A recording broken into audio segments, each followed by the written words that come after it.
Direktorat Reserse Narkoba Polda Sumsel menangkap 275 tersangka dari 214 kasus narkoba yang diungkap antara Juli hingga September 2025.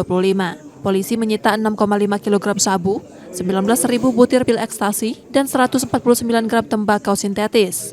Kasus terbaru terjadi di Banyuasin. Pengedar ditangkap dengan barang bukti 6.366 butir pil ekstasi. Sementara 2 tersangka lain masih dalam pengejaran. Dalam operasi berbeda di Musi Banyuasin, Muara Enim, dan Banyuasin, polisi terpaksa melumpuhkan 4 tersangka yang melakukan perlawanan saat penangkapan. Jumlah tersangka dan barang bukti yang disita tergolong besar, mengukuhkan Sumsel sebagai juara strategis peredaran narkoba skala besar di Sumatera dengan modus lewat jalur darat hingga perairan.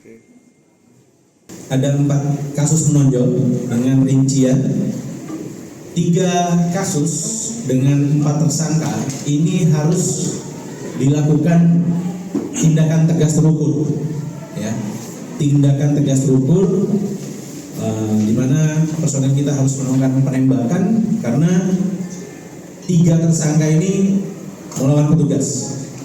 Kemudian ada 1 penguapan kasus di mana cukup besar, barang buktinya itu sebanyak 6.366 butir ekstasi senilai 2,2 miliar rupiah. Ratusan tersangka kini ditahan di Polda Sumsel dan menghadapi ancaman hukuman mati atau penjara seumur hidup.